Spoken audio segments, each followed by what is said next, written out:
If you really loved me, you would never leave me, no matter what I did to you. These are the words my boyfriend said to me yesterday. My name is Ariane Morrison. I'm 32 years old, and for 4 years I believed I was in love. I was. That's the part that's hard to explain. That love and this thing can exist in the same space. That you can love someone genuinely and still be disappearing inside of it. About how a good woman can become invisible inside a relationship and call it devotion for so long, she forgets there was ever another option. He didn't say these words in the middle of a fight. Not as a joke. He said them the way you state a fact, the way you say the sky is blue or traffic is bad on Route 3. Calm, certain, as if the logic of it was so obvious that spelling it out was almost beneath him. If you really loved me, you would never leave me, no matter what I did to you. I've been turning those words over ever since, pressing on them the way you press on a bruise, because there's something in that sentence that tells you everything, the no matter what I did to you part. That's the part he didn't even flinch at. That's the part he believed. But I'm getting ahead of myself. Let me start with Wednesday. I had a big presentation at work, the kind that had been circled on my calendar for 6 weeks, the kind I'd been building toward in stolen hours. Early mornings before the team arrived, late nights when the office emptied out and the quiet finally let me think. My team and I had worked ourselves down to the bone for this one. I have a lucky suit, a charcoal blazer and wide-leg trousers I bought 4 years ago at a sample sale in the garment district, back when I was just starting to climb and needed something that made me feel like I'd already arrived. I've worn it to every major presentation since. David used to tease me about it. He'd call it my war armor, said I always came home from battles wearing it. The joke made me smile every time, even if I didn't tell him that. The Tuesday before the presentation, I asked David one thing. I asked him to pick up my dry cleaning, my lucky suit. He was getting off work early that afternoon. The cleaners on Milburn Avenue closed at 7. The math was simple. I was with my team in a conference room doing final run-throughs, and I didn't have a spare minute. Not to text, not to remind, not to double-check. That was the one thing I forgot to do. Remind him, because I usually do. Remind him of everything. But that Tuesday, I just couldn't. I got home around 9. I went straight to the bedroom to set out my clothes for the morning. Blazer, trousers, the good cream blouse. I opened the closet and looked for the dry cleaning bag. Nothing. I stood there for a second, confused. Thought maybe he'd hung it somewhere else, checked the back of the door, checked the hook on the bathroom wall. Nothing. I walked to the living room. David was on the couch, feet up, watching something on TV, some crime documentary he'd been working through all week. "David, where's my suit?" He looked up. That expression moved across his face in stages. First confusion, then recognition, then something that wasn't quite annoyance but was close to it, a slight tightening around the eyes. "Babe, sorry." He looked back at the screen. "I forgot." "You forgot?" "Yeah." A beat. "Sorry." And then he was back in the documentary. Case closed as far as he was concerned. He'd said sorry. The matter had been addressed. I stood in the doorway of the living room for what felt like a very long time. He didn't look up again. He didn't ask if it was a problem. He didn't say, "Is there anything I can do?" He just watched his show. I did the math in my head. The cleaners opened at 8. My team and I had a final review at 8. There was no version of the morning that got me that suit before I had to be in the building. I walked back to the bedroom and stood at the open closet for a while. Then I started pulling things out, trying to find something. Not my lucky armor, but something. I found a black blazer I'd worn 2 years ago and a pair of trousers that fit close enough. I tried them on. They were fine. They were perfectly fine. I showered. I set out the clothes. I went to bed. Now, you might think, what's the big deal? It's a suit. He forgot. Everybody forgets things.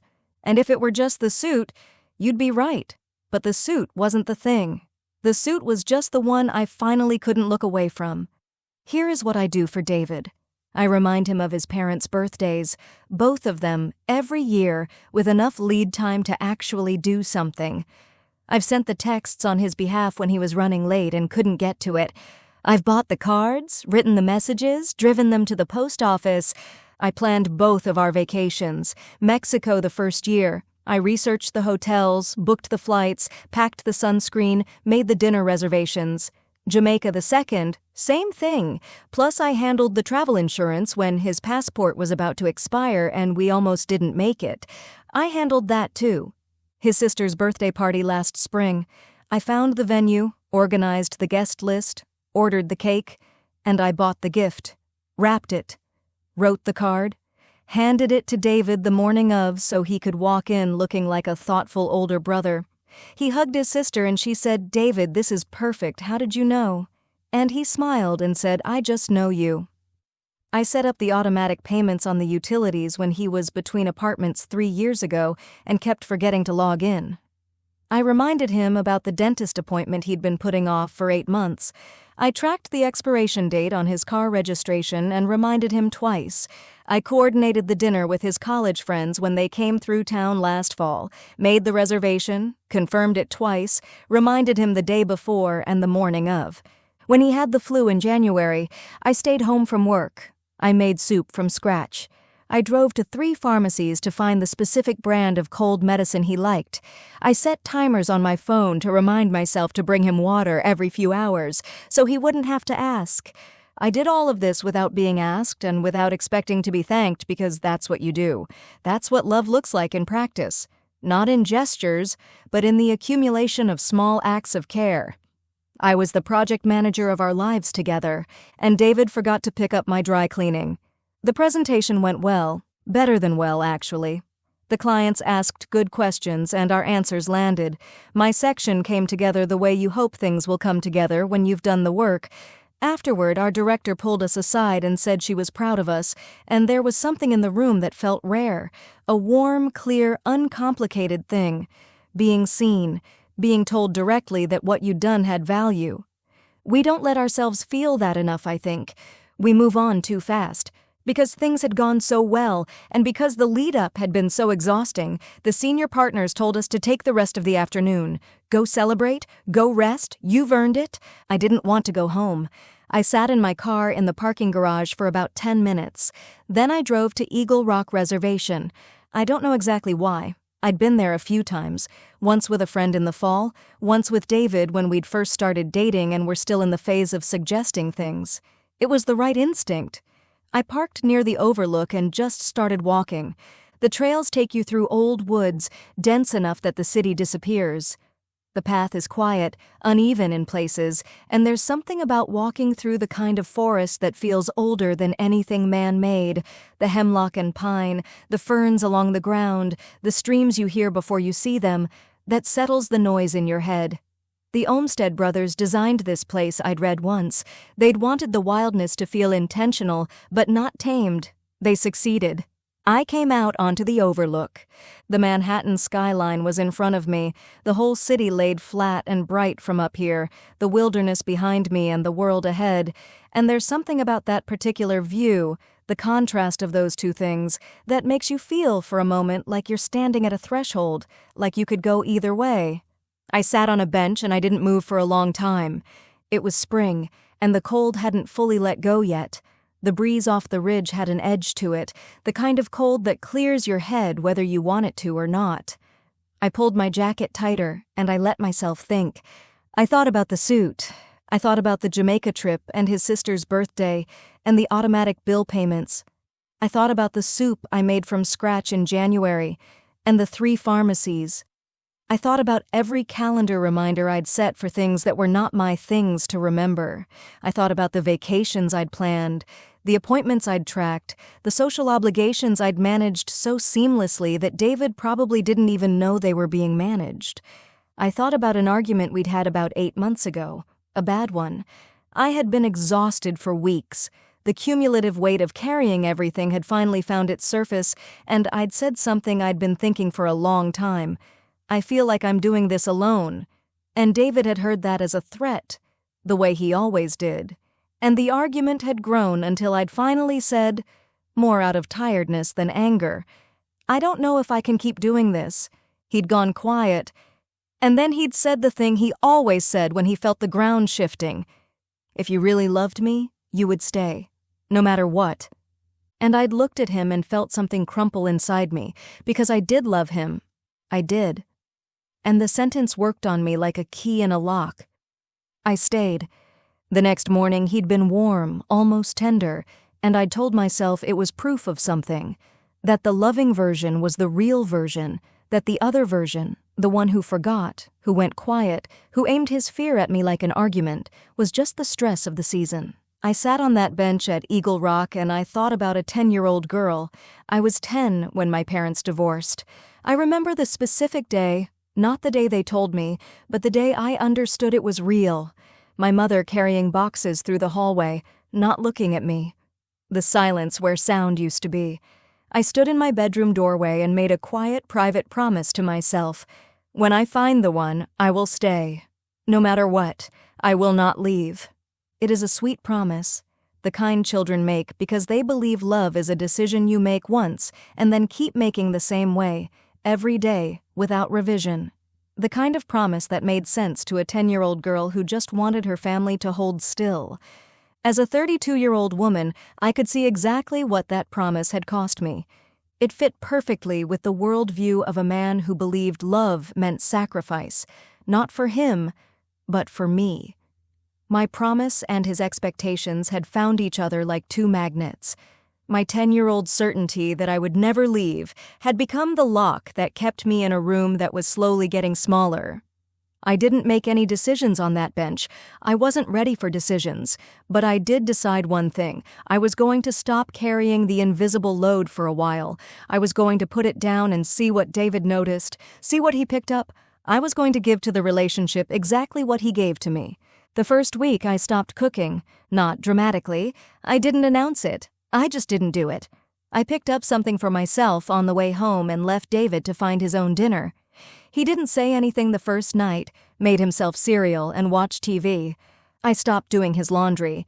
I did my own, quietly, on a Sunday afternoon.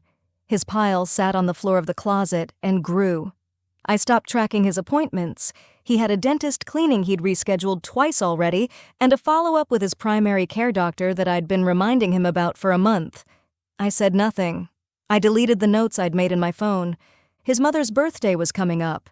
I had been planning to order flowers and a gift, the way I always did, the gift appearing as if David had chosen it himself, his mother never the wiser. This time I did nothing. I didn't mention it to David.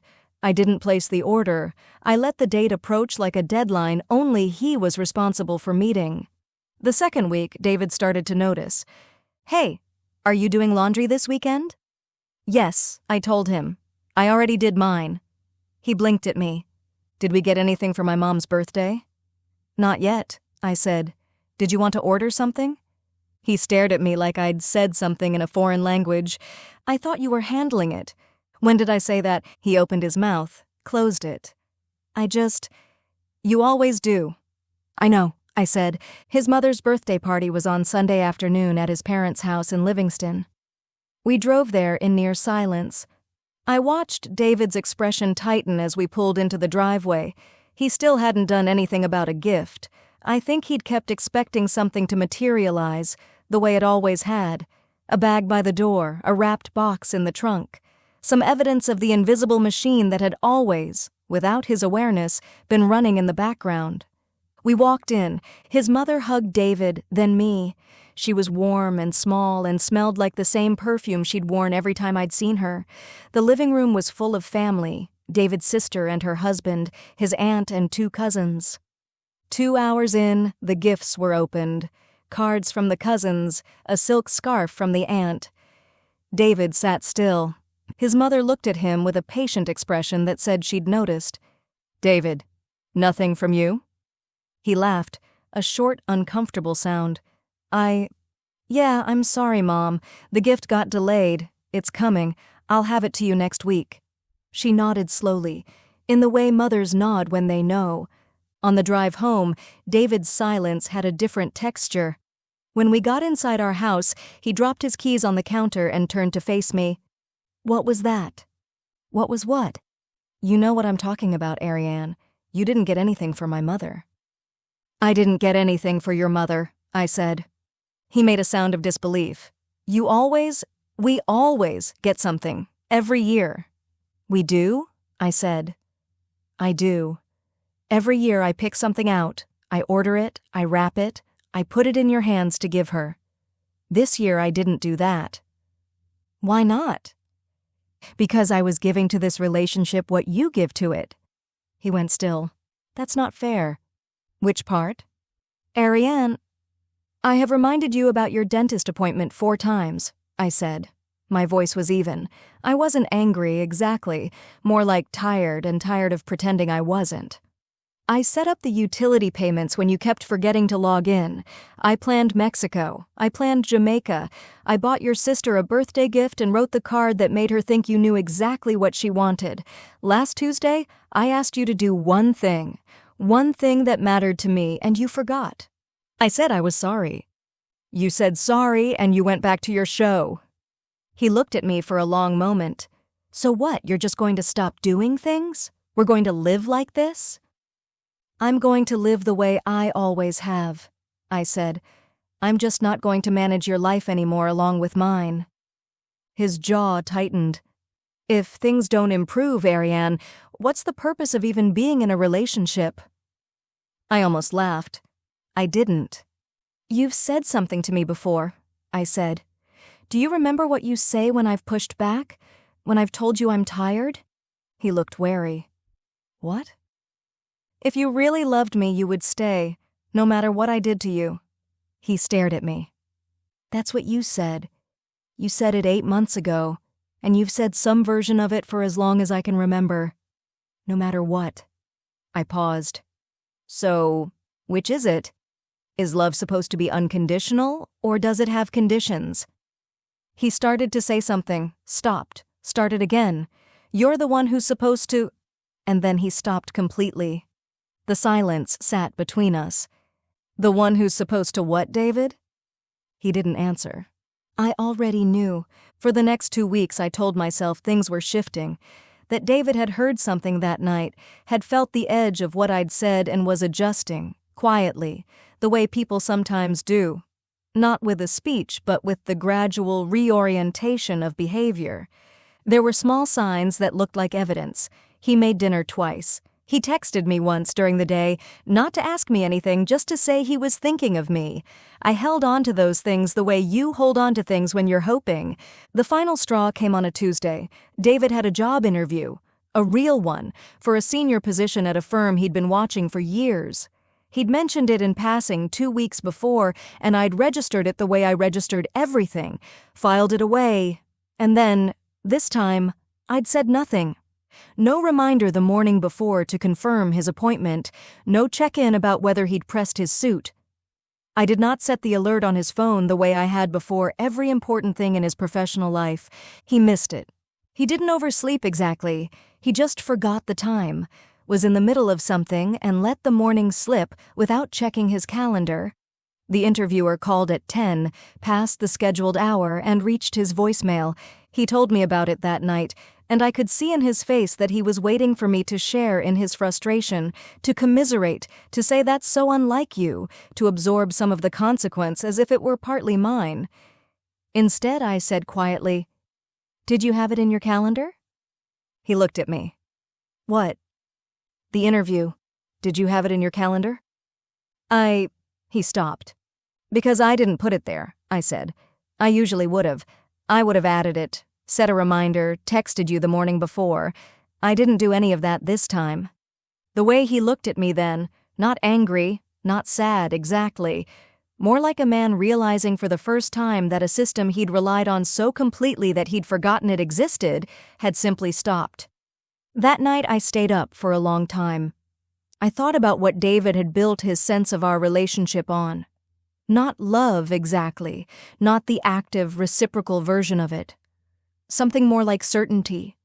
The certainty that I would be there, that I would catch the things that fell, that the machine would keep running because I was the machine.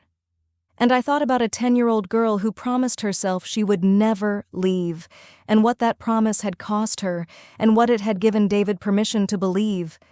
I started packing on a Wednesday. Not out of anger. out of something quieter and more final than anger. I took my clothes, my books, my records, the small painting I'd bought at a street fair in Asbury Park that I'd loved since the day I found it. I left the furniture, the kitchen things, the art David had chosen. I took everything that was mine and left everything that was ours, because I was beginning to understand that most of what I'd thought of as ours, I had actually built alone. There was one other thing. David's name had been removed from the lease when he'd been between jobs the previous year. It had seemed simpler at the time, and I'd just taken it on alone. We'd never revisited it when he went back to work. The rent had stayed mine. The bills had stayed mine. I'd simply kept paying them because that was what the machine did. The machine was shutting down. I called the utility companies. I canceled the automatic payments I'd set up from my account. I contacted the landlord about the lease situation. David had something coming up. His company was presenting to a new client at the end of the month, and he'd been CC'd on the planning thread, a dinner he was supposed to RSVP to and coordinate his portion of, 2 weeks out and counting. I thought about reminding him. I didn't. The client dinner happened without him. He'd missed the RSVP window, and his manager had to make an awkward explanation to the host. David told me about it a week later, the way he told me most things, as if it were something that had happened to him, not something he had allowed to happen. He didn't connect it to me. I don't think it occurred to him that there was anything to connect.